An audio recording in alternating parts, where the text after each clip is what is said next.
Oh, hey, you found me. So, the election is stressing me out, and I felt there would be no better way to distract myself than just start a completely new project that literally four people will care about. So, I'm starting a new YouTube channel.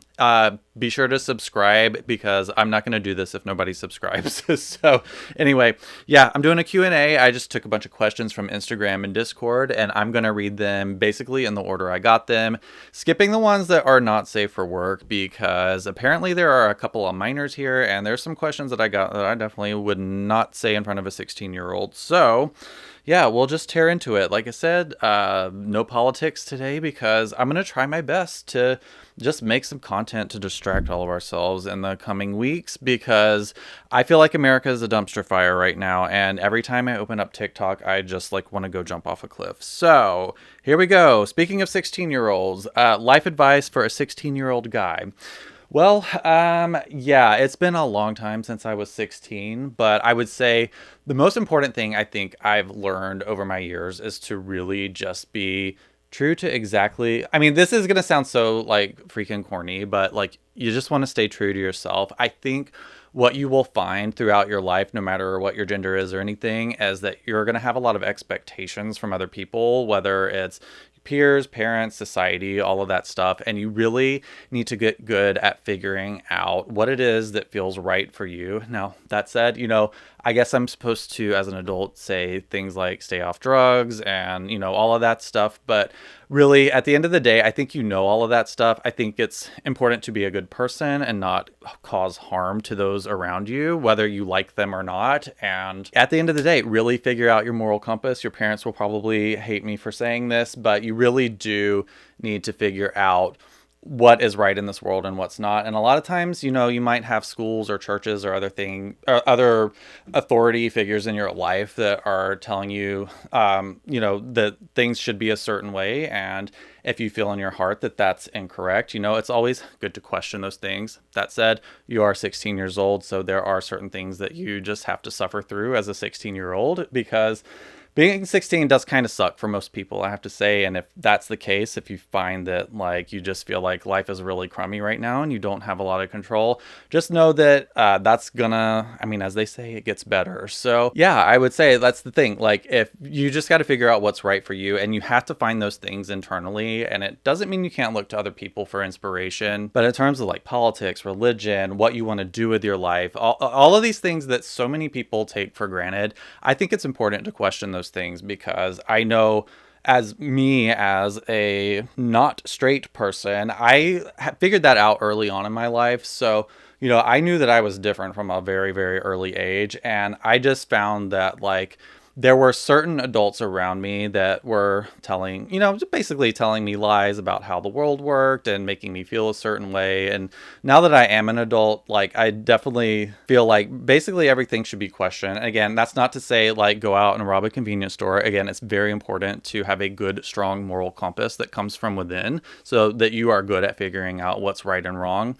And, that comes down to both things that are right and wrong for society and things that are just that feel right to you. You really just need to get good at following your instincts and knowing who you are. It makes life so much easier when you can really learn what's right for you rather than having to look towards other people to figure that out. But like I said, you can find other people that you want to model your life around and take this and that. But really at the end of the day, it's just going to come down to like trying a bunch of different things and figuring out what you like and what you don't like. And, as somebody who is approaching middle age, I feel like I have lived so many different lives leading up to now. And I'm really grateful for all of the things that I've done in my life because I wasn't terribly scared to try new things and go live in different places and try different types of jobs and things for work. You're 16, you don't have to figure out who you are right now. But I do think it's important to like, just start trying some things on and just see, again, don't break the law. Don't do anything that's going to have your parents come sue me. But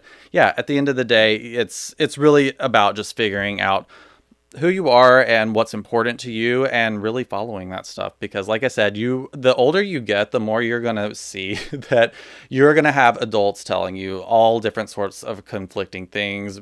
Again, politically, religiously, all of that stuff you have to ultimately figure out for yourself. So I think that's the most important thing, is to get good at recognizing what your values are. And it makes life a lot easier, honestly, because it makes it really easy to find people, whether they're friends or friends that ultimately become your family. Those things become a lot easier when you know what your value system is. So like, I have certain deal breakers that I have with, whether it's friends or family.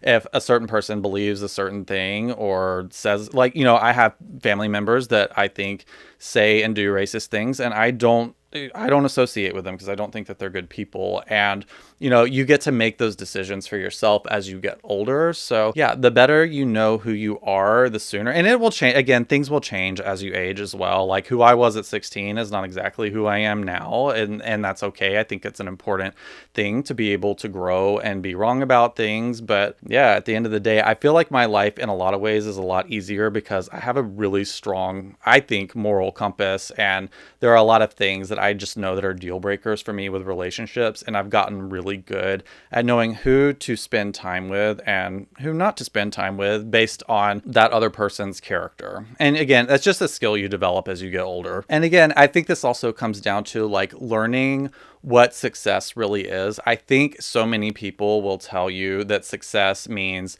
being a really important person in society, having as much money as possible, having a big house, cars, and all this stuff. And that is what success looks like for a lot of people. But another thing that I think I've learned over the years, it's been a really, really hard lesson, is learning to be happy with what you have while still having goals and ambitions. That's one thing that I think plagued me a lot, like even in my late 20s and 30s, is that I really had to learn what success looked like, because financially in my 30s, I was very, very successful, but I was doing a lot of things that I didn't really love. And there was a lot of stress that came along with it. And there were a lot of things that I wanted that I didn't have. And ultimately learning to accept how things are while still trying to change things and be ambitious. It's a delicate balance, and it's a hard question to answer, but it is also very important to learn how to be happy with what you have. And again, it doesn't mean being lazy or complacent, although I really don't believe in the word lazy, although that's probably not something I should tell a 16-year-old. But I can tell you, I have known many, many people on all spectrums of like the traditional version of what success is. And those will be people that have very, very, very little, and people that are multi-millionaires. And there is no whatsoever correlation between happiness and how much money you have, and certainly how much people perceive you as being successful. So I think that's another big takeaway, is just really do not worry so much about what other people's perception of you is, because it's very, very difficult, and people will project all sorts of ideas about success and where you should be in life. But ultimately, what's right for you is going to be what's right for you. And it will take you years to fully understand that. You're not going to get that at 16. But again, I've looked back at times in my life where I was really unhappy with where I was.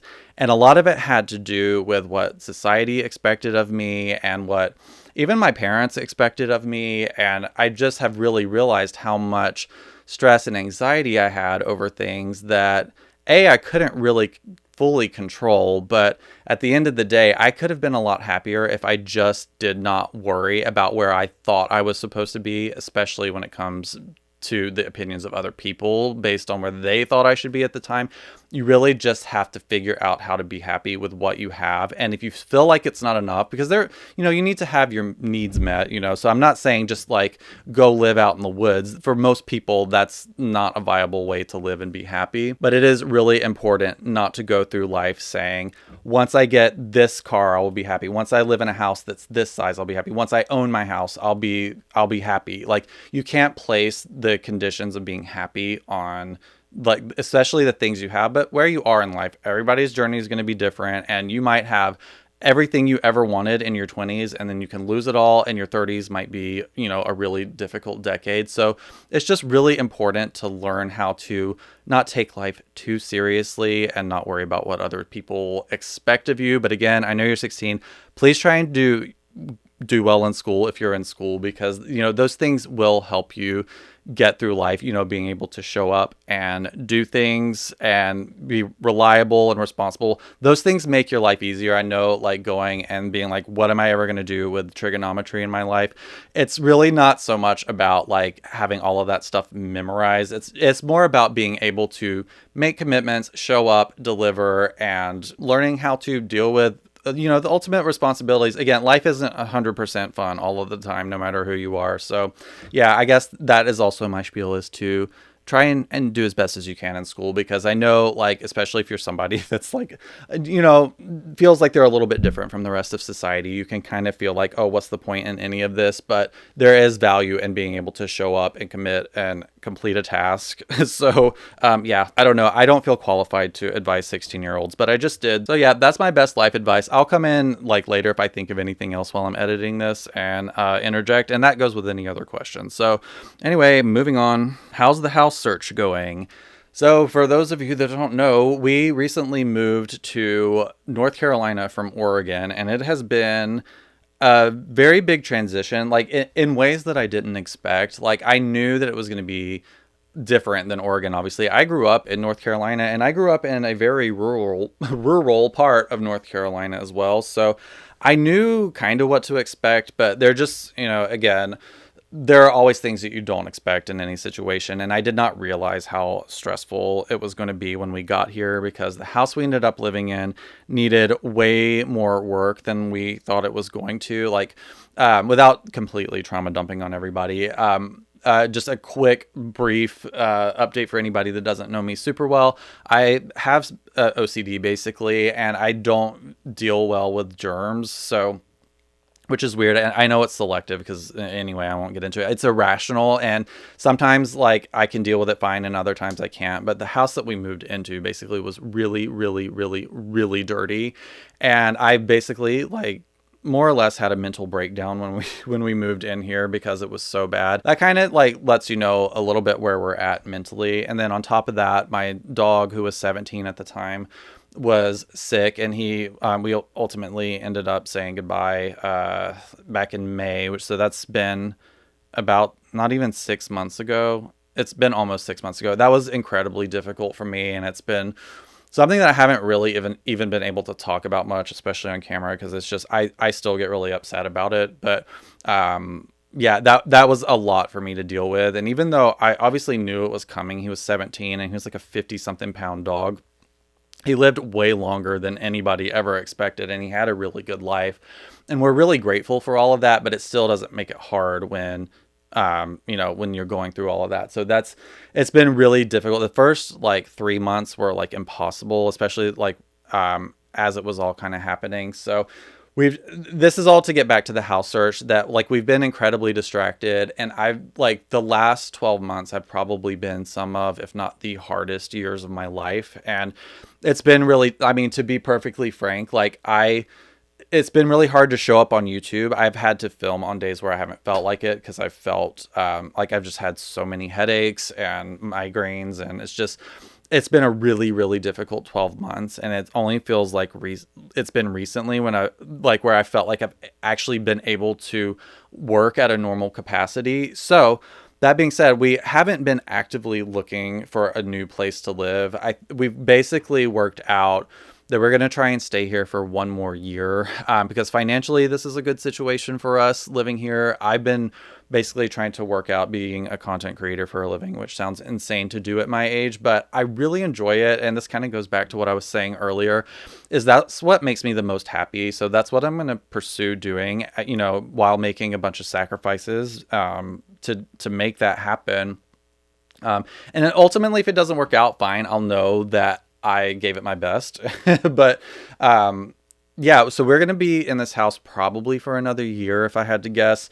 And we're still like ultimately figuring out where we want to live, because we were pretty sure more or less that we were either going to move to my hometown that I grew up in, or to an adjacent town. So I guess the internet knows this now, but we were looking at moving to Asheville or somewhere nearby Asheville. And then obviously Hurricane Helene hit, and that area has been incredibly devastated. It doesn't feel right to move there for some reason. I just that's been a lot to like process without getting into all of that too. But yeah, we've just had a lot of curveballs thrown our way over the last 12 months. So it's really not something that we have fully dialed in yet. Though I will say we have spent a lot of time talking about like off grid living because again, I think this is maybe more a trauma response than anything. I don't know. But, as I've gotten older, I have found that I have gotten more and more antisocial, which is weird. Like, I used to be incredibly social, especially in college, based on the way I grew up. Like, I went to a school, like the school that I went to, basically from like kindergarten till graduating, like, my senior year in high school. I went to the same school and it was about an hour away from my house. Like we were very rural. And so, I had friends at school, even though like school was really difficult for me socially, I still had really close friends there. But, when I would go home after school, I didn't have like neighborhood friends or anything to play with. So I did spend a lot of time alone and on the computer, like on the internet all the time. So I do think that that really primed me to not really like being around people all the time. So, yeah, and I think as I've gotten older as well, I've become less social. I used my college years to basically get all of that stuff out of my system, like all the, you know, substances and partying and staying out till 6 o'clock in the morning. I got all that stuff out of my system and I'm glad I did it, but it's not the life I'm about now. So yeah, as I've gotten older, I just feel the like less and less the need to be around people all the time. And my partner is the same way, like probably even more so, honestly. And so we have really been thinking about buying some property, out like not too far away from a city. We don't want to just be like in the middle of nowhere, but if we could be like, less than 30 minutes away from a good hospital, we would like to buy acres of land out somewhere and put a house on it. And so that's kind of what we're talking about. I don't know if we'll ultimately do that or not. We could just end up in the suburbs of like Wilmington, North Carolina, who knows, but we will stay in North Carolina. I'm 99% sure, but we haven't really narrowed down exactly where we want to go. But our preference is to be in a clean house, if nothing else, but ideally something that's away from people. Because, we've talked about a lot of things, and I'll probably will end up talking a little bit about what our work life has been like over the last, well, basically my whole life. I think somebody asked a question, but we are basically in the middle of transitioning into doing new things for work, which I'll get into in a second. But there are a lot of things that we've considered potentially that would be nice to do like a micro bakery out of our house, for instance, because both of us are really good bakers. So yeah, just a lot of different things we've talked about, and yeah, just wanting to get, like I said, off grid, like run on solar power, have a well where we get our water, grow our own food. And I'm not like a crazy like conservative prepper or anything, obviously, but I really do. I think it's like the anxious part of myself that just likes to know that I'm relying on as few people and systems as possible. So yeah, that's kind of where we're at. I think, after being traumatized by everything that happened to us over the last 4 years, we're really just trying to get life as simple and unrelying on other people as possible. So house search, we're basically just figuring out what we want right now. And then I think probably in the spring, we will actively start weighing up our options and looking for things. But if I had my pick, right now I would live away from people where I can't hear or see them and just, work on our house and our property and make YouTube videos. That's the dream. I just realized my like camera angle is so wide out. You can like see my leg and how I'm like actually wearing sweatpants today or sweat shorts, because I don't care. Like I said, 4 people are going to see this. So anyway, moving on. Least favorite part of dating and relationships in the LGBTQIA plus cisgender community. I'm not really a good judge of that. I have been in a pretty much monogamous relationship for the last 20 years, if you can believe it. That sounds crazy to say out loud. So I haven't been in the dating pool in a long ass time. So yeah, I don't even feel qualified to answer this because, like I was saying earlier, I'm just like tired of people. I swear, if I found myself single tomorrow, I would still like the plan would be the same. I would just be alone doing it. I cannot fathom like dating someone and bringing somebody else into my house or my life right now. So yeah, it's something that I have not even thought about, to be honest. I guess one thing that's cool about relationships is you often like have this. I hesitate to even say this because I have many straight friends that this is the case for them also, but I feel like it's more common in like same-sex relationships. You can correct me if I'm wrong, but again, this is all with a preface that I know many straight people that have this same situation, but a lot of our interests overlap. You know, I feel I guess if you're new watching this for whatever reason, yeah, I'm basically a homosexual, so I'm in a relationship with a dude, and so anyway, yeah, I feel like we have a lot of similar interests, and I don't know, I think we're like alike in important ways, and we're different in important ways as well. I don't know. I think that's one thing that I see that's often very common in same-sex relationships is that you can often find somebody that you just really are on the same page with and have had similar life experiences. But again, that's not exclusive to, to being a homo, but I feel like it's very common. But yeah, I guess this question was about least favorite part. I guess my least favorite part would be having to talk to new people because I don't know. Again, I'm just getting older and like it gets difficult to have small talk with people regardless. So yeah, I would say if I were to be dating again, like just having to have small talk with people that where I'm like, I may never see you again, that would probably be my least favorite part. And I'm trying to think of my least favorite part of being in a relationship. It's probably the same thing as anybody else that's in a reasonably healthy relationship would say. But I don't know. It's like a dumb answer. I feel I mean, I guess I would say, and my partner would probably say the same thing, is I do think you end up spending a lot of time doing things that you don't want to do because your partner will have things that they are interested in that you're not. And that's part of being in a healthy relationship is making sure that each person is compromising so that you're both getting to do the things you want to do. But, there have been many a nights where we've probably watched like TV for longer than I normally would. Like I might get up and like make a YouTube video or do something else, but it feels like rude to do it when it's like 9 o'clock at night and I get the itch to go clean something or go back to work for whatever reason. And my partner's like chilling on the couch. It's like, yeah, I think that's probably my least favorite part. Is just that sometimes you end up doing things that that's not your favorite thing to do because you're in a relationship. But again, that's not really exclusive to LGBTQIA+, but you will probably find that most things that you say that relate to LGBTQIA+ relationships are going to probably apply to like most, if not many, heterosexual relationships. So we're all just people at the end of the day. And I think most people that don't know a lot about gay people probably would be very, very shocked to realize how much exactly like the rest of you we actually are. Okay, this is a question I got 1,000 times, so I'm just going to answer it the first time. People ask if I collect anything else. I basically collect 80s and 90s toys that like 99% of them were marketed towards girls because I was a little boy that grew up and loved most toys. And, I liked Ninja Turtles and, all of that shit. But I also really, really loved dolls and, things like Easy Bake Oven and all of that stuff that was marketed towards girls.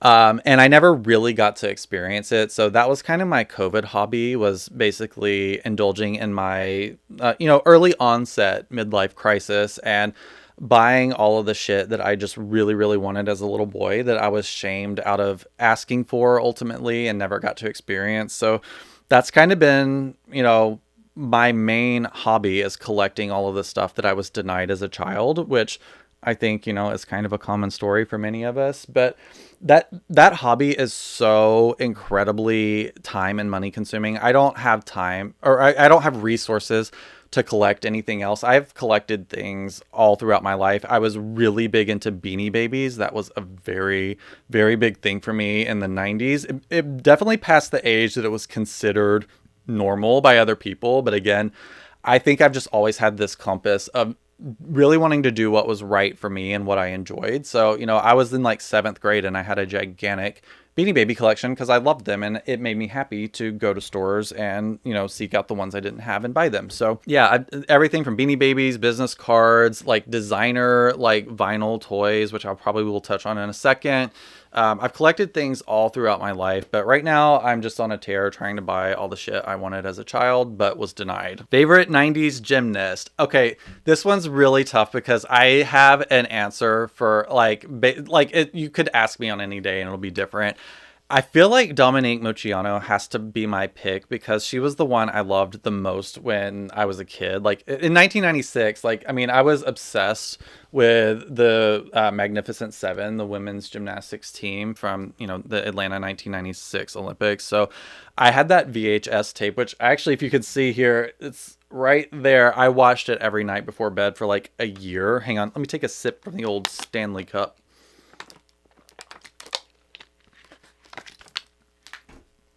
So I love each and every one of them. You know, I'm obviously like predisposed, I guess, to say Carrie Strug because, you know, as problematic as we know that that is now, it's still like a very nostalgic memory of her, you know, landing the vault on one foot basically. But again, I recognize that that's incredibly problematic now without getting into all of that. But I'm going to say Dominique Moceanu just because she was the one that I bought every book that she wrote and I read it and actually wrote her a fan letter in 1996 as well. Like, I don't even remember what it was, but I remember typing it on the family computer. And I'm pretty sure I mailed it to her. I can't remember, but yeah, I really, really loved her. So, and she was younger too. And just slightly younger than some of those women. So, or most of them, I think, but Dominique was the youngest and closest to my age, and I think that was a big reason I liked her. And I also liked her floor routine because she did it to The Devil Went Down to Georgia. Loved her floor routine. So yeah, I'm going to say Dominique Moceanu, but I absolutely love every single one of them. What's your favorite meal? Okay, well, it's probably not surprising as an adult who collects. My hair is so greasy today. I would blame it on putting too much hair oil in it today, but let's be real. Yeah, I need to wash my hair today. Sorry. Should I put my hat on? Is that better? Maybe I'll stop touching. I'll wear a hat for a minute in honor of the Magnificent Seven.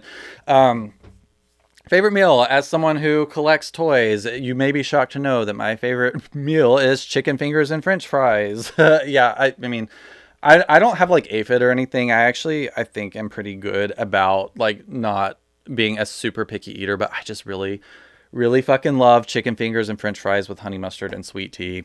And it's just what I like. Favorite Golden Girl. That would be Dorothy Zbornak, I guess, because she's a fucking bitch like me. And yeah, I don't know. I feel like I'm the most like Dorothy, so that's probably why she's my favorite. If you want to know my least favorite one, it's probably Blanche. I feel like she's an actual asshole, and she, like, her character, like, I love Rue McClanahan, and I, like, absolutely love her completely insane, terrible fake Southern accent, but yeah, Dorothy's definitely my favorite, but I love them all, honestly. But if I had to pick a least favorite, it's going to be Blanche because I think her character is a bit of a jerk a lot of the time. What do you do to help yourself feel inspired?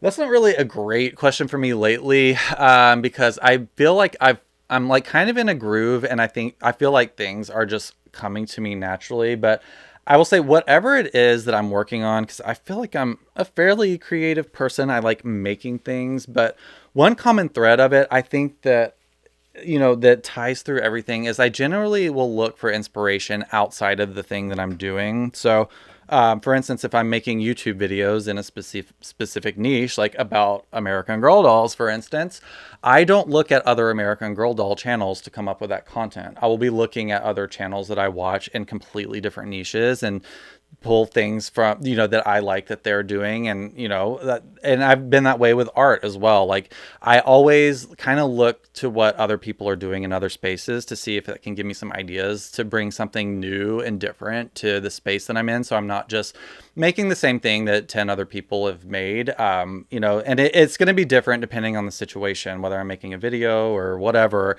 I usually stay inspired by looking at things outside of what I'm doing and seeing if that can bring kind of a fresh perspective or a new layer into what I'm doing. That's kind of how I operate and always have. What games do you have downloaded on your phone?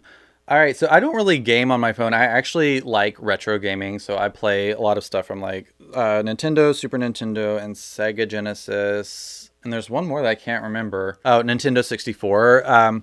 So that's typically where I'll spend my gaming time. I do have the New York Times Games app on my phone, so I will do the mini crossword, the free version because I'm a cheapskate. But I do the mini crossword, Wordle, strands and connections. But yeah, other than that, like I don't have any other games on my phone. I have played Candy Crush and Plants vs Zombies and stuff in the past, but I find myself like looking at social media more like when I'm on my phone, like watching TV or whatever, and not playing games. So if I'm going to be playing a game, it's usually on my computer playing an old game from the 90s. Can you sing?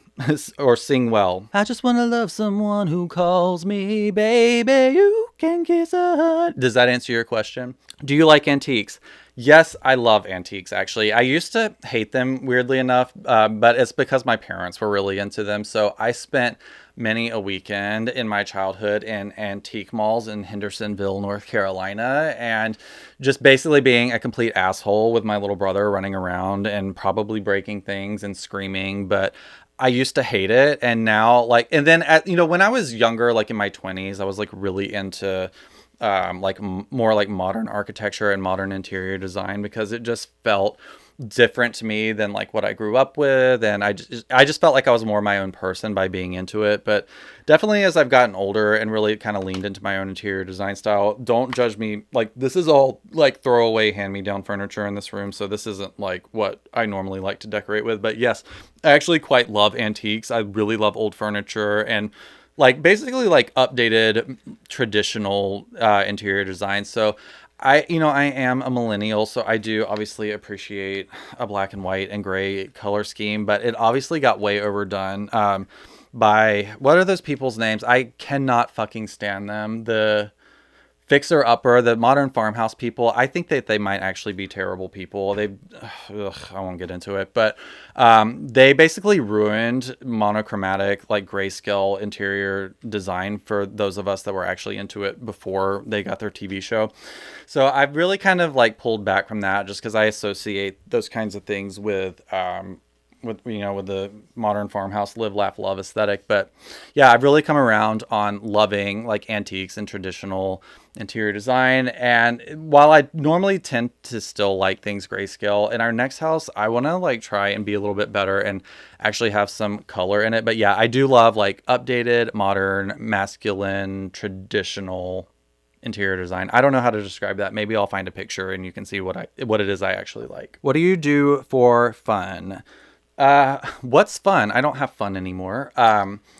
Let's see. I don't know. We go on walks, which honestly, that's really more of a chore than anything. I have to say, I'm not really an outdoorsy person. We like exercise because like I feel like I need to do it to stay alive.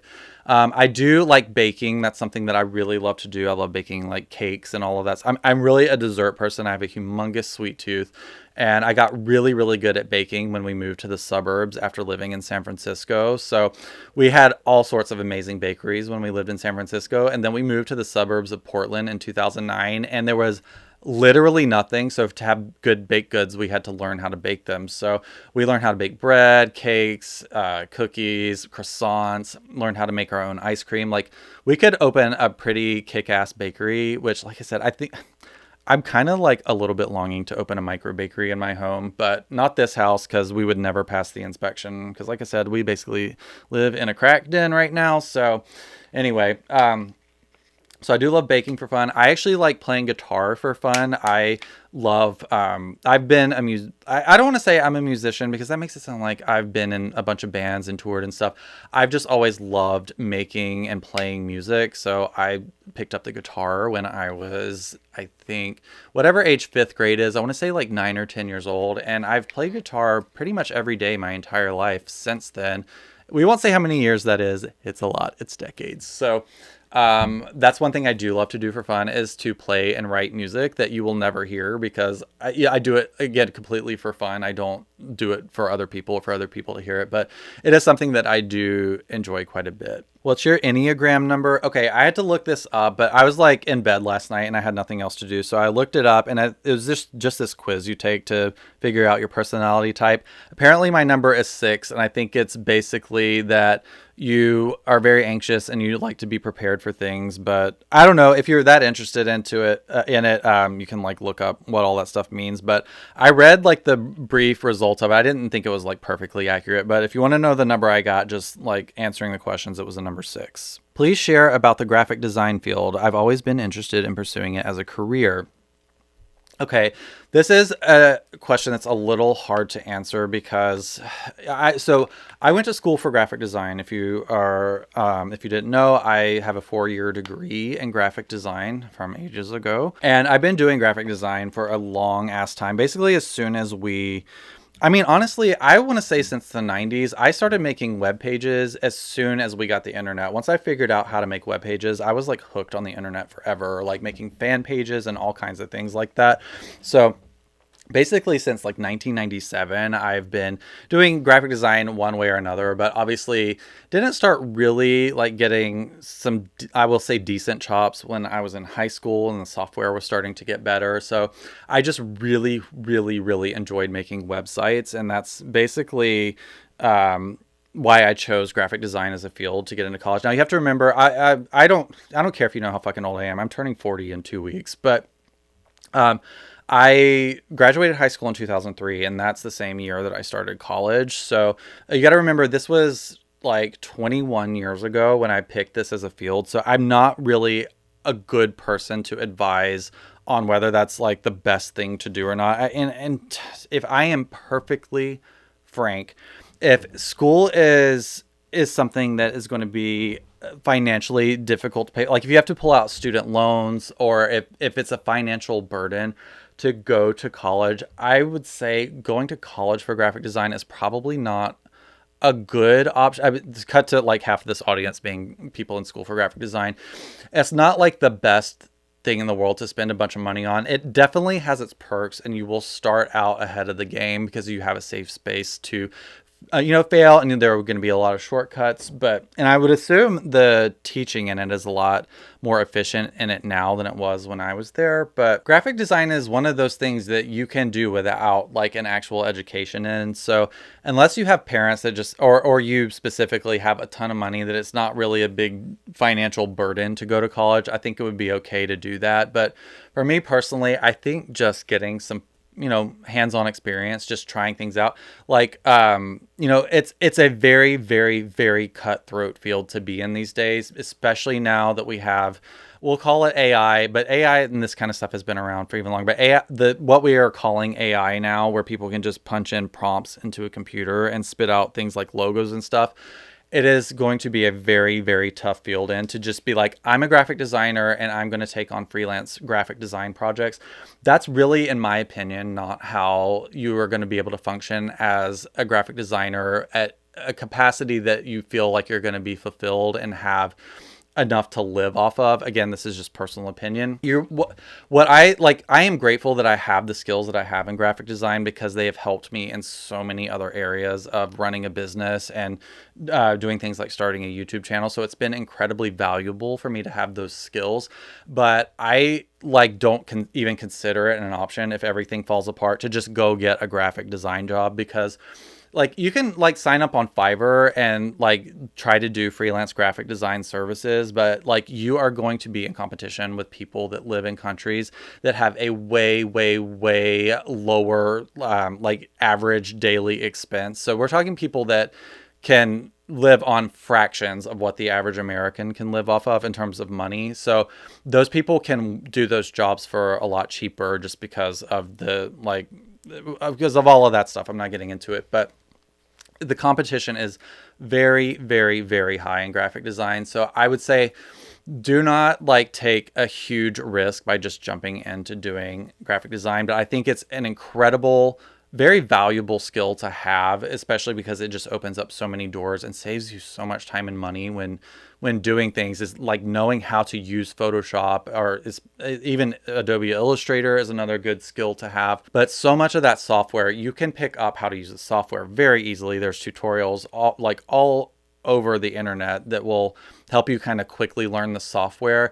And I'm sure that there are free courses, and probably some, I'm sure, paid ones too, where you can learn about different concepts. And again, this not to make this an entire niche video for this one person, but just I think this applies to any craft that you get into. Really try and learn everything that you can about it. Like, you want to experience by getting hands-on experience, but it's also really good to know actual sort of like almost unspoken rules, like in typography. Like, that's the thing. If you get into graphic design, take some typography lessons. That's really where you're probably going to learn the most technical information, is in typography. So learning about like what a widow is, and like rag left, rag right on text. A lot of stuff that is going to, maybe not even by the average person, they won't be able to tell you why it looks better. They'll just know it looks better. So I definitely think typography courses are a really great thing to do if you want to get into graphic design. But yeah, I would say, as a general rule, I wouldn't pay too much money to get educated in it. There's plenty of courses online that you can take that will make you proficient enough, and you will get better with practice. What kind of music do you like? So that has been a very windy journey throughout my whole life. I started out probably, I want to say 5th grade. Around the time I picked up the guitar, I was getting into bands like the Cranberries and the Presidents of the United States of America. Alanis Morissette, that was one of my favorite albums. And when you're 9 years old, hearing someone drop an F-bomb on, like, to be like, you know, like just cussing up a fucking storm on that album was so like exciting to a 9-year-old. I felt very grown up listening to it. But I kind of started out listening to a lot of like a little bit more alternative, like mainstream music. It was the 90s. And then as time went on, I sort of fell into the whole Riot Grrrl scene that I still love to this day. So Hole was kind of like my gateway, like Courtney Love's band was sort of my gateway into it, but I really just absolutely fell in love with bands like Babes in Toyland and others that none of you will probably know because it's so niche. And then after that, like, I think I fell sort of into like more of a goth and metal phase, like, got really intrigued by Marilyn Manson and listened. Again, I know that some of these people have become problematic over the time. I'm just telling you, like, you know, this was 1997. Got really into Marilyn Manson in like the mid to late 90s. So like Nine Inch Nails, all of that stuff. And then as the 2000s were rolling around, really started getting into more like metal music. I particularly, there weren't a lot of like female-led metal acts at the time, but the band Kitty was like my entire personality for probably the year of somewhere like spanning 1999 and 2000. I saw them in concert like 3 or 4 times, to the point where like I was like a bit of a groupie when I was a young and honestly like late teenager. Like, I would always like find my way out to the tour buses after the show was over and like meet the bands and get photos and autographs with them. If all that stuff's at my parents' house, I would show you some really old funny photos of me like at 16 years old with like basically having almost died in a fucking mosh pit and then getting photos. Like, where the hell were my parents? And getting photos with the bands after. And it's so funny. Like, Kitty was one I really related to because they are about my age, like a couple years older, but they started recognizing me at concerts. Like, I was going so much and they were so nice. I absolutely love them, and I still do love them. I will still put especially their old albums on, but just know, like, if I'm having a real grr day, I will be putting on Oracle and just like letting Morgan scream her fucking head off. There's just something about that I still love. And they have a new album out now, which I really love. So yeah, I had my metal phase, and it's funny too, like, speaking of like going and taking photos with band members like outside of tour buses, I'd be like this 16-year-old, like pretty twinky looking, you know, young man with my like ball chain necklace and my Videodrome like t-shirt on, with the white long sleeve shirt underneath it, with the too big pair of jeans, and taking pictures with like full grown like 40-year-old men that are just like, who is this fucking twerp? Like, let me go do unethical things on this tour bus to questionably aged women. But it's just very funny to see old pictures of me like being like basically knee high to a pig's eye, like thinking I was the shit at these metal shows. And then so after that, like, I don't know, I calmed down somewhere around like the early 2000s. Like, as I was like graduating high school, I got more into like indie music because I think I just felt so cool being in a really small town like area and listening to bands, because I would like make friends online because that was my only way of socializing after school, because I didn't have neighborhood kids to socialize with. So I would get online and make friends online. I have been doing that for like over 20 years now. So that's very normal to me. But like I had friends that were in LA and that would do like merch for local bands. I actually almost ended up being in a band that became quite famous through all of that. Very, very weird. 'Cause like I said, I was writing and recording music when I was a very late teenager, like basically 19, 20, all of that stuff. But I actually got offered an audition to tour with a band that became very large. And like I don't even know how you would describe their genre, but I won't name them here because I'm putting this publicly on YouTube and he'd probably be embarrassed. But yeah, for a second, I almost basically was going to graduate high school and tour like playing guitar for a band, which is kind of crazy to think about. But I got really into indie music at that time. And I felt really cool for being able to do that. But yeah, and I was able to do that through the internet basically, and making friends online that, and like I said, I had a friend that did merch for a lot of different bands and got kind of a little bit connected that way. And that's how I found out about bands like Rilo Kiley in like the year 2002. So I've been a Jenny Lewis fan for like 22, 23 years now. I really, really loved that band. I still do. And they really, really inspired me to like start like writing my own music again. Not that I've ever tried to have a career in it, but it just was something that I enjoyed doing because of them. And I've met Jenny several times. When I was younger, she would never remember me now, but she is an incredibly kind person. But yeah, so I was really into like indie music for a while, and then kind of, I don't know, it just getting into this and that over the years. But like what I listen to now basically is some sort of amalgamation of all of that stuff. The stuff that I no longer cringe at is stuff I still listen to. I still love putting on Live Through This by Hole. I love Fontanelle by Babes in Toyland. Basically anything like grungy and screamy from the 90s, I'm still gonna love. There's a newer band. I'm guessing they broke up. I absolutely love this album. Their name was called Daddy Issues, and they had an album called Deep Dream that I absolutely fucking love. It sounds like the 90s. And anything with like grungy, dirty guitars and a chick either screaming or singing over them, like I'm just gonna fucking love it. Veruca Salt is another one. Trying to think, Colleen Green is another artist that I absolutely love. Her album I Want to Grow Up that came out in 2015 is one of my like top played albums of all times. A band called X Hex is one that I really love. And yeah, I don't listen to a lot of mainstream music. I've never really been that way, with the odd exceptions. I will say, like, I make a lot of references to Chappell Roan because in this moment, I really do love a lot of her music. I think Good Luck Babe is probably, in my opinion, the best pop song that's been written in the last 5 to 10 years. I just fucking love it. I think it's just such an incredible song. And I like what she does. And I like what she's doing with the industry. I think I again, for now, like her. I'm not a person that ever ends up listening to artists like, Taylor Swift and Beyonce and stuff. That's not to like shit on any of them. It's just not, I don't like stuff that's like really perfected and smooth and clean. So that's why I tend to not like pop music and artists that just have amazing, clean, clear voices. Like I would rather hear Courtney Love scream and sing badly any day over Beyonce being perfect on stage. It's just what I like. It's my personal preferences. So yeah, it once every decade a pop star will come up that I really enjoy, and this decade's is Chappell Roan. I think the last one that I enjoyed was Robin. Her album Body Talk I really liked a lot. But again, honestly, something that I don't even really listen to now. I really am just like a fan of grunge and Riot Grrrl through and through. So anything that's that or very close to that, I'm going to love. What other hobbies do you do? Are you crafty?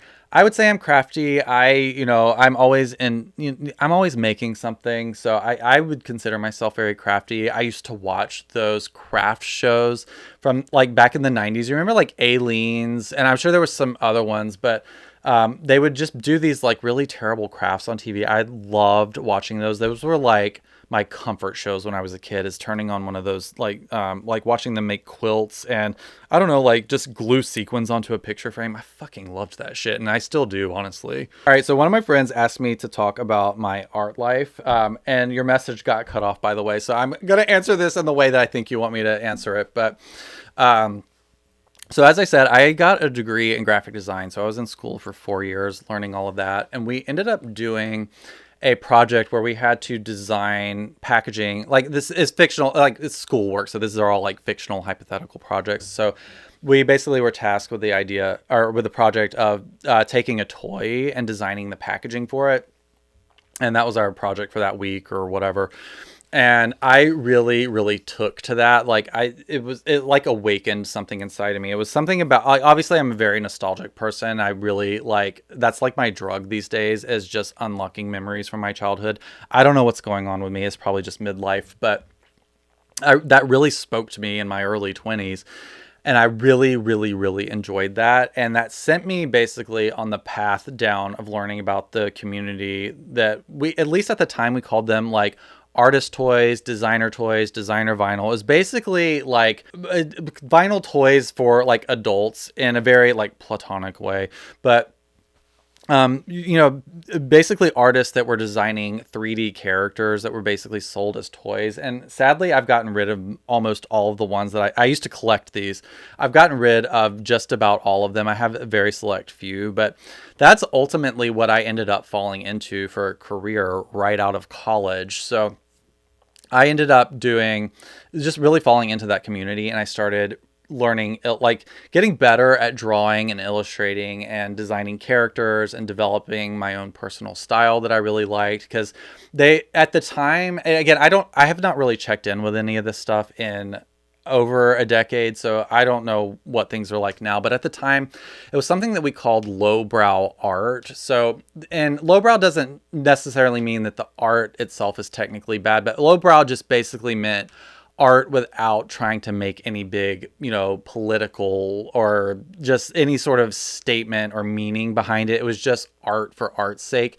And that really spoke to me because I'm very contrarian and I cringe at a lot of things, believe it or not. I mean, I have a doll collection and I still cringe at people. So I personally, at the time at least, did not like when people would make something that I thought was just like, it took them 5 seconds to make and took no real discernible skill to make. And then they would spend 2 days coming up with ways of justifying how this was the most important thing that ever existed. And I just really fucking hated it. And honestly, I still kind of do.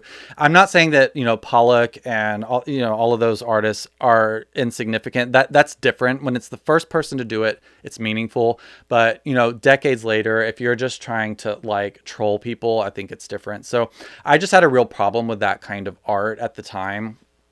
And so I loved the idea of like lowbrow art, so that I could make things that I deemed to be beautiful, and I didn't feel like I had to have a backstory or a reason for doing it. I just wanted to make something that I liked the look of.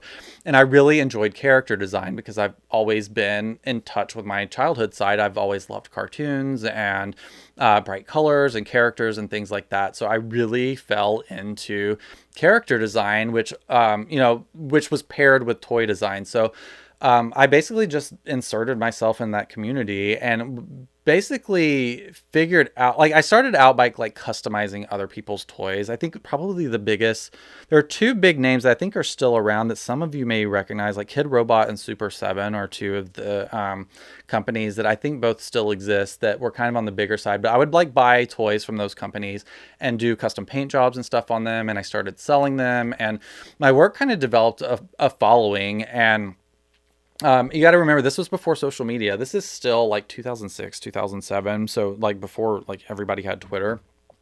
So it was really different, like promoting yourself. So, but anyway, yeah, and so basically I really wanted to start like making my own toys, and I learned how to sculpt and make molds and cast, and all this stuff is like so easily available now, but it was like this real like a thing that not many people were doing at the time and didn't know how to do because it just, information wasn't readily available. So, Yeah, I basically learned how to make my own toys and I was making them out of resin. Unfortunately, I feel like I probably will have my life shortened for the amount of resin that I have come in contact with. And I won't do it again because I really do think that that shit is like toxic as fuck. Um, but I did learn how to make molds and cast my own toys. I would hand paint them and sell them. That's what I did for years. Actually, I shockingly was able to make a modest living doing it. I wasn't rich by any means, but I really enjoyed it. And as my career kind of went on, I started catching the attention of other people in the industry. I ended up having a few vinyl toys produced in factories by because these things are very, very expensive. I was in my early 20s and did not have the means to make my own things, and it's very, very expensive to have done. So I did end up working with other companies that were independent. But anyway, I ended up working with some independent companies that basically took a risk on my artwork. And one of the things that I was really proud about the toys that I ended up making in mass production were they were ones that I actually sculpted, because my style wasn't really one that was a very clean, if you think I think Funko Pops is actually what this stuff ultimately ended up becoming years and years and years later. But if you think about a Funko Pop, you think about how clean the sculpting is. All of the angles are just they look like they've been sculpted by a computer and printed out. But I felt like mine was very hip and punk rock. I liked sculpting things that looked like Gumby and had that really handmade looking style.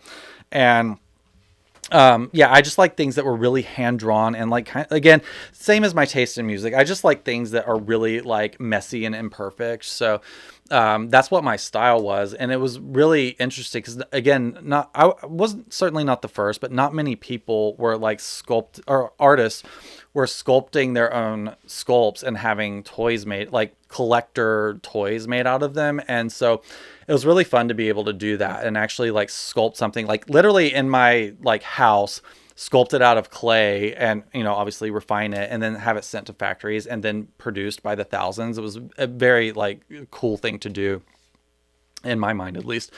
So and those things ended up ultimately getting picked up by bigger companies. It's like any career, you just do something and that kind of leads to another thing. But I had some really nice career highlights. I've had work sold in Urban Outfitters. I had toys that were bought by, they're not around anymore, sadly. The store Colette in France, they were this big, I knew I felt, or at least I had felt like I had made it when Colette was stocking my stuff in their store, because they were the cutting edge of trends and fashion and stuff. That was one of the proudest moments in my career, actually, is basically having my stuff sold in Colette. That was very, very cool. What else? Kid Robot ended up selling some of my toys at one point. And I was doing I was doing gallery shows all over the country too. I was doing group shows where, I'd be have one piece in the exhibit, but once every year I would get invited to do a gigantic gallery show where I would fill up an entire art gallery with all of my own work. And again, it's fun to reminisce about this now because I haven't really thought about it a lot in years. But yeah, it's just incredible to think that these people took a chance on my art and decided they were going to pay rent on a building for an entire month to display and sell my artwork. And I did that for several years. And like I said, I would have one big show every year at a gallery where I would just fill it up with paintings, drawings. I was doing custom skateboards, and artist toys. I did a few collaborations as well. I'm probably going to end up putting some pictures in here because I know a lot of you have been really interested in all of this. Anyway, this all kind of ended up coming to a crescendo. This is life is so weird, and it will just take you in different, it will take you in different directions if you just let it. But this all ultimately ended up with me getting a contract with the Disney Channel. So I feel like I can talk about it now. I've signed one of the world's scariest NDAs working with Disney, but this was over 10 years ago now, so I don't think it really matters. But enough people had basically my work had gotten enough attention in the industry that I ended up being contacted by, again, I don't want to name people just in case, but I did ended up getting contacted by Disney to work on not even pilot episodes. We were working on conceptual sketches for television shows that they were working on pilots for. So I ended up developing a lot of different characters and things for, again, we didn't even get to the pilot stage. I'm not trying to make it sound like, oh, I'm this big hotshot at Disney. But they would bring concepts of shows that they were working, because these things get developed by multiple people. I think there are different ways you can do it. I think there are stories of people that just are independent artists and they come up with an idea and they somehow get to Disney to pitch it. But typically, at least how it worked with me, is there were basically editors and people that worked at Disney that reached out to me to work on different projects. And like, so anyway, they would bring the concepts to me basically, and they would say like, here's the show that we're working on. And they would have a rough outline of the characters. Like they would describe like what the character was like, who they had in mind to do the voiceover for the character, and just a brief basically. And they would come to me and I would sketch out the characters based on like what they would, basically based on their concepts. I would sketch them all out. I would do brief storyboards. You know, you would do like a character design from like all different angles and just give them different options as well. So I basically dropped everything I was doing to do that. And let me tell you, it does not pay well. They paid me some, but then they basically kind of got me in the system. And they were like, we really like what you're doing. I was basically talking to the senior vice president at Disney Television Animation at that point. And they're very like, really into that. Like they were really like being my biggest cheerleader, I feel like. And I'm a little bit disillusioned by Hollywood, but basically like really egging me on to do a lot of original concepts. So I would work on a lot of stuff, which again, I'm a little bit scared to put this publicly online because I have signed the craziest NDAs, but they did ultimately get me creating my own concepts and creating ideas for television shows and stuff to pitch to them. But ultimately, like, you got to realize, like, for a show to get on the Disney Channel, like, they go through, like, hundreds of concepts. And, I've known people that have gotten further in the process than even I have, and those shows never made it to air. And I very quickly realized that I was working for nothing, and all of my heart, like, I was giving my soul to this. I was giving it everything I ever had. I did it for, I want to say a couple of years. It wasn't a very long time, but I realized how much work I was doing and how little I was being paid for the work I was doing, that I just was like, this is not fucking working out. And again, having seen other people that were artists that had gone through similar things. So as excited as I was, I realized what I was doing is I was so concerned about being that person that got the Disney contract and had a show on the Disney Channel. I realized I wasn't even liking the work. I actually had to pick up work on the side, doing something completely different just to make money so that I could work for Disney for free, which is so fucking insane. And this story is going to be 100 hours long if I give you every single detail, but I basically ended up starting an Etsy business selling printing supplies, more or less, that as a way to just try and make some ends meet. So I would like buy printing supplies in bulk and sell, like, we're talking like cello bags, paper, like twine, stuff like that, just to make ends meet. And weirdly, while all of this was happening, I kept finding myself spending more time on the Etsy business and being excited about that. And then I was like, okay, I guess I have to go sit down and draw some more characters now. And I just woke up one day and I was like, oh shit, I am actually enjoying building this business so much more than I am like basically working my ass off and feeling like my work wasn't getting appreciated at the level I felt like it should have been. And I basically just, things kind of like fizzled out with Disney. There was no official, I was like contract work. It wasn't like I was ever officially an employee of Disney. I was contracted as a third party. So there was no, I didn't have to hand in a resignation or anything. I basically just quiet quit that gig that I had. Cause I felt like it really wasn't going to go anywhere. Cause my desire to do it was waning. And they were talking about me moving to Los Angeles and it was technically Burbank, but all of the things that they were presenting to me, I was just realizing that I just didn't want that life. I was doing it so that I could brag about having a show on Disney, but I didn't enjoy the work, but I was really loving building a business. And so basically after quiet quitting, contract work with Disney, I basically blew up that Etsy shop to be one of the biggest at the time, at least, one of the biggest Etsy shops in existence. So it ended up becoming a party supply shop. And this just came from like just working and working and, trying something here and that didn't work out. So I tried something else and that would work. So I'd buy more of that. And then within a year of like just basically leaving Disney to the side and putting my art career to the side without even really thinking about it too much, within a year, I was like, oh shit, I'm a business owner. And so it was that was a wild time, I have to say. And things are different now. I probably will end up getting into it, but I never meant to get into the party supply industry. We always say how ironic it was that happened because we never got married, never had a baby and a baby shower or anything like that. We don't throw parties. We don't go to parties. It was like the shoemaker's son has no, or the shoemaker has no shoes situation. But we grew what I think is one of the biggest like niche boutique party supply companies that was in existence at the time. I don't think we're that way anymore, but um, it was a very wild thing to do it, and it just grew and grew and grew and grew. We ended up having employees, renting out large commercial spaces. Like we got to the point where inventory, like we would order stuff and have it manufactured. Like for instance, we would do a lot of like disposable, like recyclable tableware. Like if you were having a party and you needed something that like a big event and you couldn't like wash dishes and you needed like tableware, we were manufacturing that stuff by like the tens of thousands. So we were getting like shipments from China like that were delivered on trucks and like moved around with pallet jacks and stuff.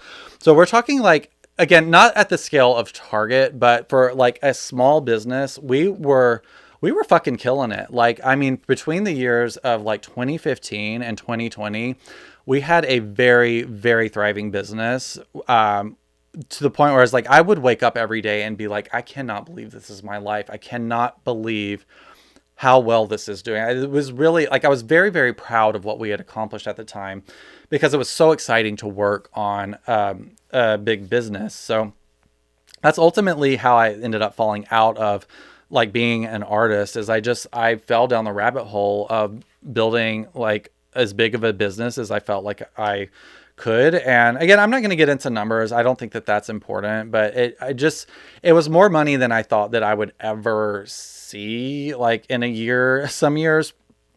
But there were a ton of expenses. It's the most stressed I've ever been, I feel like, at least at that point.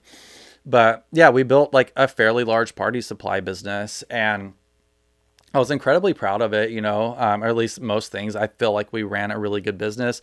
Our Etsy shop ended up being in like the top 0.0000. I can't remember how many zeros in, but like like the top 0.000002%. Like we were, I cannot remember the number at the time, but at one point we were like in the top. It was definitely the top 50. It might have been the top 25 Etsy shops of all time in sales. It was fucking wild. And now I absolutely hate Etsy. They have made so many changes that I think they are a disgusting, despicable company based on some of the changes they made post-COVID. So just know that I do actually strongly dislike them because it was a big part of like why our business kind of like unraveled in the way that it did. It's not just Etsy. Our industry basically died. A lot of our competitors have gone out of business now. Very few have survived. In fact, one of the balloon companies that we worked with as a supplier had been in the industry in business since 1930, and they have survived multiple wars. They survived multiple recessions, and they still couldn't survive all of this. So our business is still up and running, but it's just like a shell of what it used to be. But it's helping us kind of get by while we're figuring out what we want to do next. And we're still incredibly proud of what we accomplished with it. But I think we're just ready to move on. We ran that business for about 11 years. And I think we're both ready to move on and find new things, which is why I've been really excited about making videos. But really interestingly, like I feel like this kind of shows like kind of how big we got is that American Girl, the doll company, has two separate things in their product line that are very clearly direct references to things that we were manufacturing like a year before, like products that I personally designed. One in particular, I'll put it on the screen now, that like one of the plates that we had designed for literally like bridal showers and bachelorette parties and stuff. They ended up using basically a very, very close copycat of it for like a party supply set for like a 9-year-old, which I thought was really funny. And then anyway, I'm not mad about it. I think it's funny because it's not a competing product. It doesn't matter to me at all. I just thought it was kind of funny to like look at American Girl shit like years later. I'm like, oh my God, they totally like copied like some stuff from our party supply line. That's so crazy. But yeah, it was really interesting running. It was still, I would consider it a small business, but running one on that scale taught me a lot about what I want in life and what's important to me. And, you know, there's some things that I'm doing differently now because of it. But yeah, I don't know if anybody cares about all of this shit. I'm probably going to go take a break to rest my voice and have some lunch. And then I'll come back and answer the rest of your mostly appropriate questions. I'm back. All right, I'm going to try to do the rest of it without my hat on. I know I talk way too much about my hair, but I am trying to grow it out. I don't know how long we're going to go. I might be too rat-faced to have long hair, but this is going to be my last attempt in my entire life to try and grow my hair long. So if it works out, hooray. If not, I'm going to end up with a buzz cut probably in a few months. We'll see. But yeah, sorry. I know it looks terrible today, but I mean, who fucking gives a shit? Is anybody even watching this? All right, on to the next questions.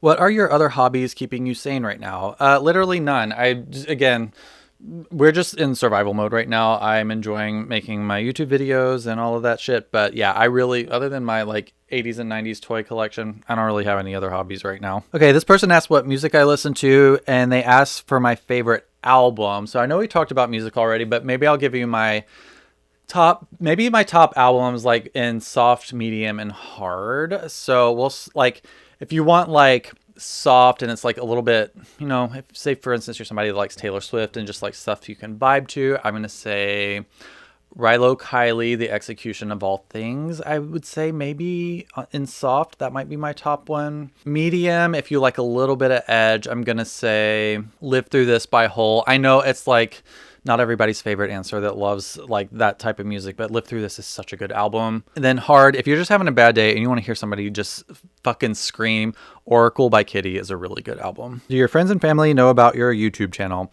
Yeah, I mean, I didn't just automatically go say, hey, I've started a YouTube channel to everybody I know in my life, but it's not a secret I keep.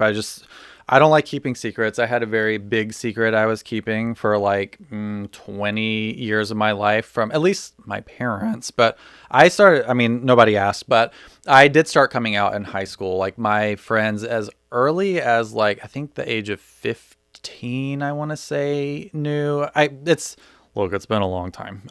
But yeah, I don't like keeping secrets because it's very stressful and it's too much mental energy. So yeah, if my parents know about it, my brothers know about it, basically any friend that I am relatively regularly in touch with knows about it. Yeah, my YouTube channel is not a secret. How's your online store going? I'm actually not exactly sure what this person means. If you mean our main business, it's doing just enough. If you're asking about my like main website, this one I actually think you're thinking about, the one for my like YouTube channel with merch and everything, it's going okay. I want to add some new things to it. It still gets sales like every few days, but look, I'm not getting rich off of that shop. It's something that I do, you know, as an opportunity for people to help support the channel. But I get a few orders here and there, but it's nothing that like anybody would be jealous of. What are some of your favorite TV shows? Okay.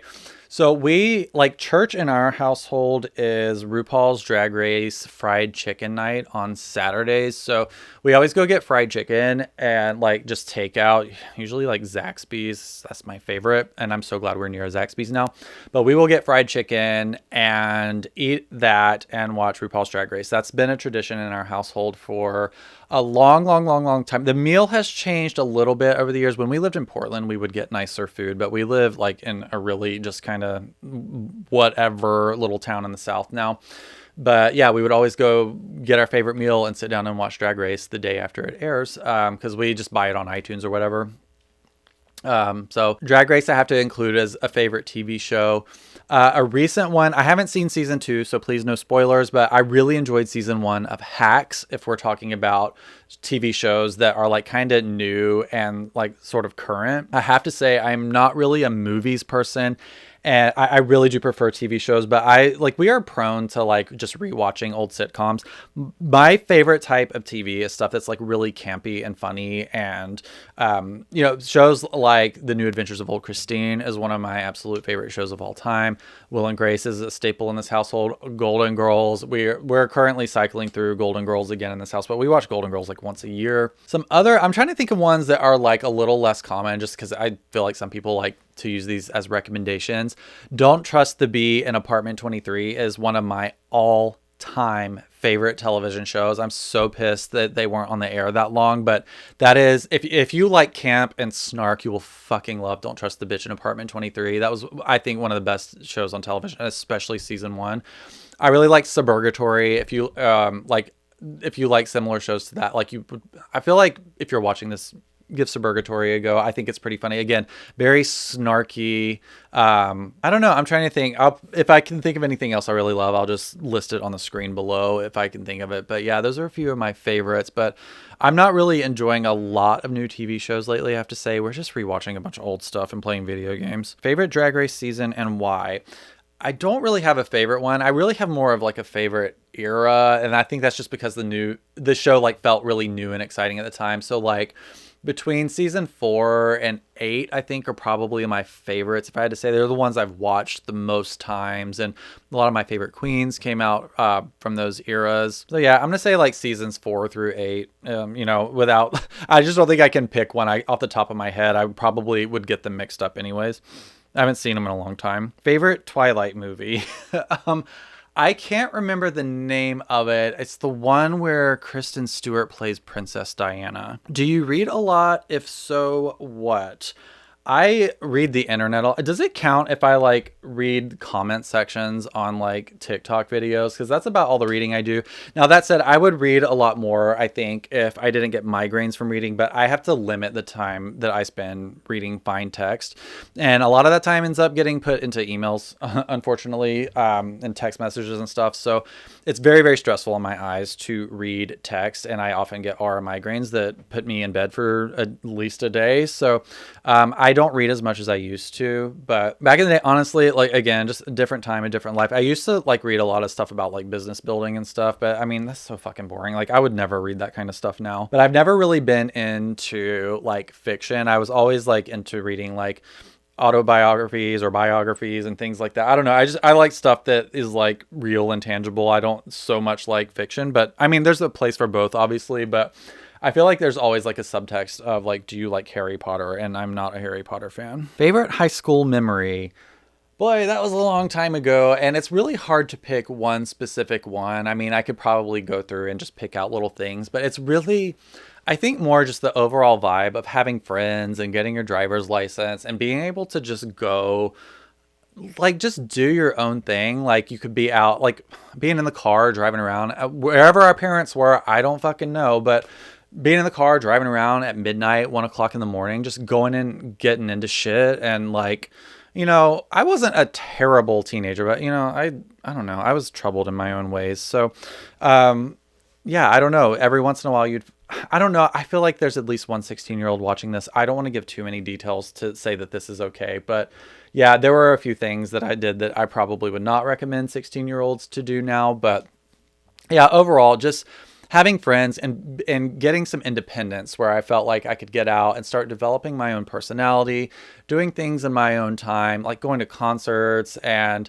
we didn't really do a lot of, just based on my situation, not a lot of parties, but still had friends and did things like that. But yeah, it's really just, I think my favorite memory is just getting independence for the first time and really starting to feel like I was becoming a person, basically. I think I know that might not be the best answer, but that's really what it is. It's a vibe. All right, I'm going to answer. That was everything from Instagram. I'm going to hop over on Discord. There were just a couple questions that were asked by my Discord fam. So let's have a look here. Favorite shows, movies, and books. We pretty much covered my favorite movies. This is always surprising to people, but I think Kill Bill is possibly one of the best movies that has ever been created. Kill Bill is definitely one of my favorites. Clueless has to be on the list because I have seen it so many times. One of the houses we lived in the summer when I was younger, I want to say this was probably like, if I had to guess, like 95, 96, maybe 97. I don't remember, but we didn't have like cable or anything, so I couldn't watch TV, and the internet, you couldn't like stream things. Obviously, I had the internet, but I would stay up late till like 4 o'clock in the morning, like every night pretty much. And the only thing I could have on the background was either music or just like any VHS tape that I had on hand. Again, this was before DVDs.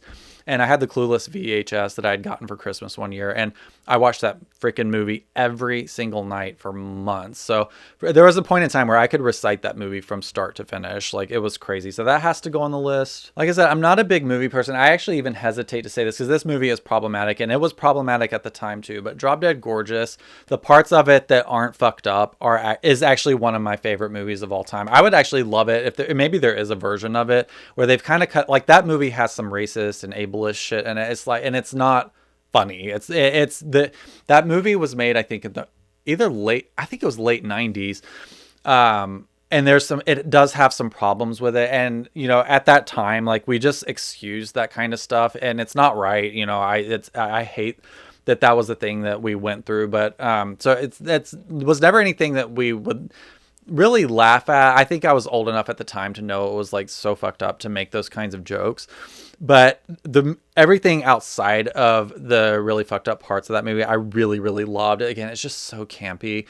But there's a major trigger warning. If you haven't seen it and you go to watch it, there are some, it's not like an overall arcing thing of the movie, but there's just some bits that they've done in there that I don't think are acceptable. It'd be great if we could find like an edited version of it where because it's a great movie without that stuff. So I would love if there's a version where they've just taken that shit out.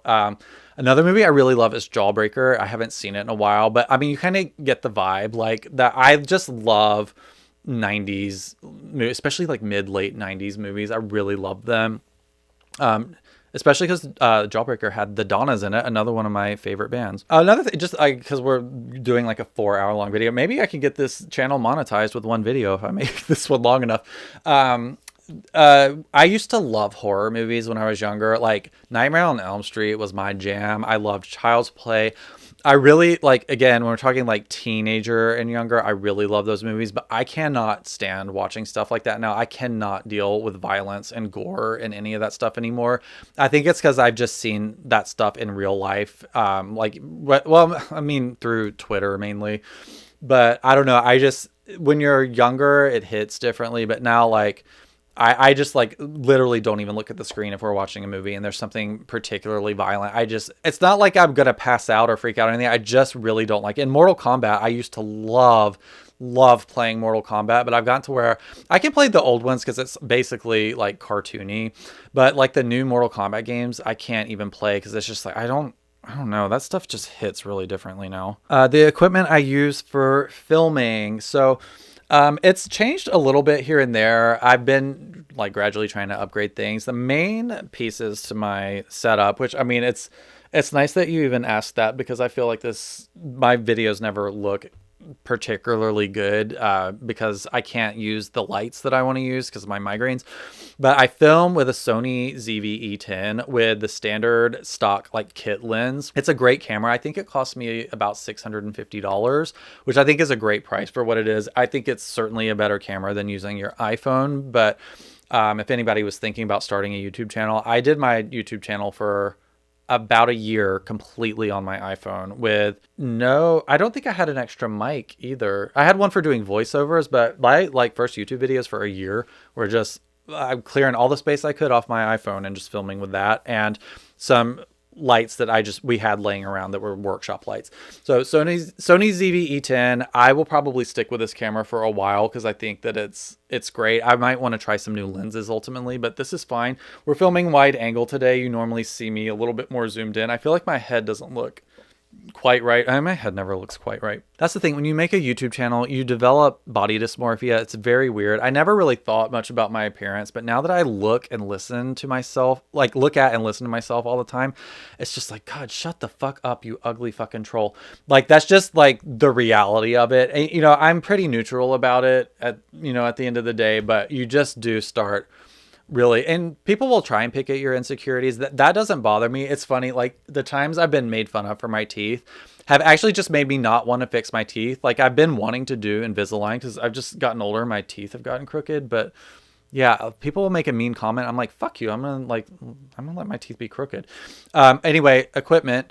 The microphone I use is a Rode Video. I should have looked this up before filming. A Rode Video Pro. It's not a GoPro. It's a Rode microphone. It's a shotgun mic, which I actually like. I know that people tend to film with those Shure SMB7s, but I think that's what like the Joe Rogan crowd all use. I don't know.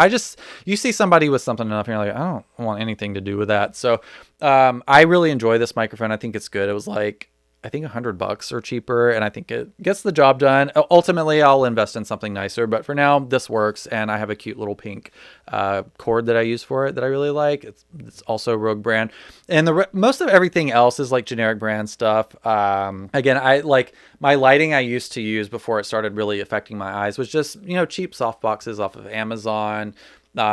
Filled in with like cheap floodlights. Lighting is something that I don't think in the beginning you really need to invest in. Natural light often works good enough, and that's what we're using today. But if you really need extra lighting, I think just go try and get as many lumens as you can in the room. I wouldn't worry about quality. You just kind of have to worry about getting things that have a bad refresh rate. So LED lights typically aren't good. If you pay close attention, these are Hue LED light bulbs in these sconces on my bookshelves. And you can see it has like scan lines. So you have to like pick the right lights, but I always go cheap with lighting.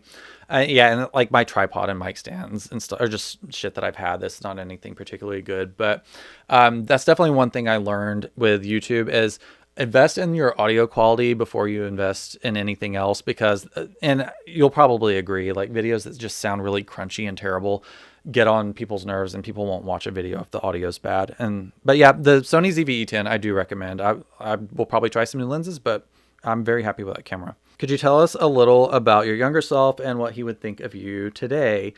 I feel like we've gotten a little bit of a glimpse of it today, but I probably should start with this question, but we're probably ending on it or getting close to the end with it. But I was a very sensitive kid. I think that's probably the most important adjective, is I was incredibly sensitive and very affected by the things around me, like particularly like things people would say or do. And like most LGBTQIA plus people, I was bullied quite a bit. Basically, as far back as I can remember for the most part. Again, we'll go into this a bit in the first episode of my American Girl podcast that's launching hopefully in the next few weeks. But just briefly, I was different, I was effeminate, and kids were really mean to me. Adults were mean to me. And I was really sensitive on top of it, which really sucked because I took all of those things on board, and it kind of like I had to do a lot of unlearning that I was bad and I was weird. And like, all of these things that people projected onto me, I really accepted them as true. And I think carried into adulthood, even like early adulthood, always wondering if anybody would actually like me because of how much criticism about who I received from just such a young age. So I've gotten over that now. I don't give a fucking shit if people like me, but it takes a lot of self-therapy. I mean, real therapy would be nice, but it's been a lot of like self-therapy over the years to like figure all this stuff out and deal with it.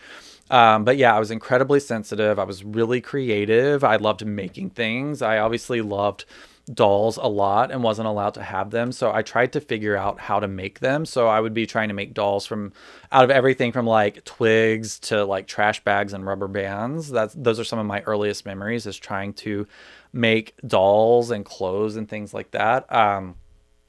And I don't know, I look back on it and it's really kind of sad. I do feel like I was a very likable child. I anybody that liked me, I could get along with great. I mean, I can have a conversation with anybody basically, and I've always kind of been like that. And I'm this weird combination of I love people and I don't like people at the same time. I think it's just because I feel very taxed by being around people, but I still find people interesting and I find them to be mostly good. And I think a lot of the times when people are hurting other people, it's because they are hurt that much deeper. And I've learned that now. And so I don't look back and cry and get upset or feel like I wish things were differently, even though I kind of do. It has taught me a great deal about people, and it's helped me navigate adulthood and helped me navigate friendships and relationships within families and everything. It's given me a really, really good compass, I think, for navigating the world. But yeah, I will say I have to be like proud of my younger self for not really falling too far into line, because I know how difficult it is when you're different and you feel different and you act different to just try and disappear. I think, I definitely had times where I just tried to disappear and not be perceived. But I think really, as I've gotten to know people and a lot of their stories, I realize that it's not every kid that was brave enough to ask for a Superstar Barbie for their fourth birthday, and it's not every kid that feels comfortable wearing like the T-shirt of their favorite heavy metal band to school in eighth grade when everybody else is wearing, what were we wearing? Birkenstocks and North Face jackets. That sounds terrible, but I was always different, and I don't know that I was ever proud of it. I think I was never proud, but I couldn't deny it. And I don't ever think I really let anybody tell me who to be. And I don't feel like I ever changed who I was because of the way other people perceived me.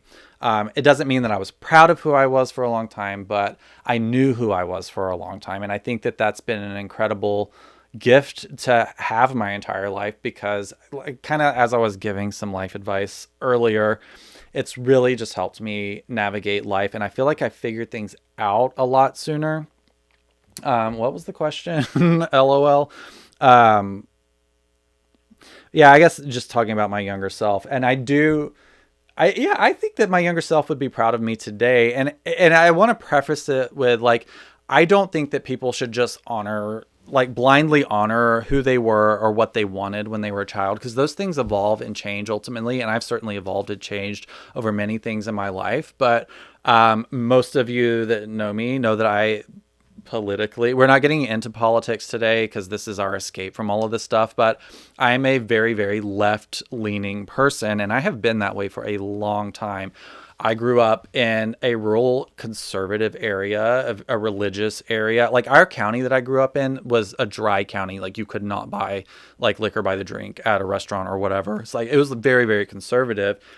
And I don't know, for whatever reason, like I just was able, I just felt like I was fully conscious at a much earlier age than the average person. I mean, maybe there's some trauma there that is the reason for it, but I was questioning authority and questioning things from as early as like 11 and 12 years old. And I feel like that's still like very uncommon. And that's one thing that I'm incredibly proud of, is that I have really found my own way in this world. And I has like done it despite all of the things that people have taught me about what happiness and success look like. I've been able to figure out that that's different for everybody. And I figured that out early on. And I've been able to have so many good varying experiences because of it, because I never just thought like I'm going to follow this one path that the majority of people on this planet have followed. I've followed my intuition for most of my life, and it's served me pretty well, I have to say. And so I think that my younger self would probably look at me now and think like, I'm like not gonna cry like they do on RuPaul when they show them their like younger selves that tell them to give to give them their younger selves advice. But I do think my younger self would be proud, because I think that there are so like the most important qualities that I feel like I possess, I've always had, and they've always been important to me. And it's been sticking up for what's right. It's been sticking up for other people, even when, when people say it's like it's not the mainstream thing to do. I've been sticking up for transgender people for as long as I can remember. I've been fighting against racism as long as I can remember, despite being around other kids that would drop the N-bomb to be funny. And again, they learn it from their parents, obviously, but like growing up in the South is like so fucking weird. You get so weirdly desensitized to racism and homophobia and transphobia that you're just like, ugh. But like, I know that I feel so proud of myself for knowing that that was wrong from an early age and standing up against it. And I think that looking at what I do now, like just, I just think that my younger self would be proud. But that's what the caveat is. You don't always need to try and make your younger self proud, because he exists, but he doesn't exactly exist anymore. He's here, but he's also there. But yeah, I don't know. Did that get too philosophical? I don't know, but I definitely think my younger self would be proud, because like I said, I am not a whole lot different now than I was when I was younger, and I'm very proud of myself as, who I was when I was younger. So yeah, anyway, this is getting too deep. I'm moving on. What's your favorite way to spend a weekend? I don't know so much anymore. I have to say I have been guilty of working around the clock. Like 7 days a week most of my life. Now that said, most of the time I've been very fortunate to get into things that I love to do. So, when I would work weekends, I would be excited to work, and, my work-life balance has never been very good, but I've always enjoyed work. It's never been like, oh, I just absolutely hate this. But I need to make a bunch of money. I've always enjoyed work for the most part throughout my entire life. So, I don't know. Like weekends are like not a concept that I'm like really good with, because I've never really had like a 9 to 5, like 5-day, like a 40-hour a week work, like job. I've always found ways around that. So the concept of a weekend is very different to me, but just in my downtime, I gotta say, I'm a homebody. I feel like this is the answer that nobody ever gives, but I don't like hiking. I don't like camping. I don't know. I do like new things, but I also like I just like being at home. And that's always kind of been the case. But yeah, I like learning new things. I do love like picking up new skills. So, yeah, I don't know. I just, sitting around, like one thing I would love to get back into is like starting to make music more, like write and record, not for anybody to hear, but just to like start making music again. That sounds like an ideal weekend for me, to just like sit down and just write some songs for fun for nobody to hear. And just like learn maybe a new instrument or learn some new software. That's the kind of thing that I like. But honestly, I have to say what I'm doing right now is an ideal way to spend a weekend. I have, really enjoyed doing this kind of thing. So honestly, what I'm doing right now is kind of my ideal way to spend a weekend. Favorite holiday? It's probably Christmas if I had to guess, because it's just, I don't know, it's very nostalgic. So I love Christmas. I really like, I like Halloween in theory, but I haven't like worn a costume since college. But yeah, it's probably going to be Christmas. And my favorite Christmas memory that person asked, oh boy, it's so tough, but I want to say it was when I got my pet parakeet, who I named Houdini, because he learned how to get out of his cage. I remember I came down the stairs one Christmas morning, and I didn't even ask. I'm almost certain I did not ask for a pet bird, but I came downstairs and Santa Claus had brought me a Carolina blue parakeet that I named Houdini, and I think I had him for a couple of years before he sadly passed away. But I did really like that bird a lot. I loved him, and I always had him out of his cage. He was always on my shoulder and flying around my bedroom. So that's probably my favorite Christmas memory, is getting my pet bird Houdini. All right, I think that's probably going to do it for today. I'm probably going to lose my voice any minute now, and hopefully this helped you escape from whatever you're running from. I feel like I didn't make eye contact with the camera like once today, but something tells me you're probably doing something else anyway. If you don't mind, hit the subscribe button. I literally just started this channel, and if nobody watches it, I probably won't keep it up, to be perfectly honest. But if we can get a few subscribers subscribers on here and people hitting like buttons and stuff. It might encourage me to do this. I've always kind of wanted to just make a random ambitionless YouTube channel, but you know, I felt like this would be a good time to do it. I'm going to try and check in as much as I can during the next couple of weeks so that we can just kind of check in and check out. But yeah, that's going to be it for today. Maybe I will see you in the next video, but that's only if you hit the subscribe button, because you might never see me again otherwise. All right, take care. I will see you really soon. Later.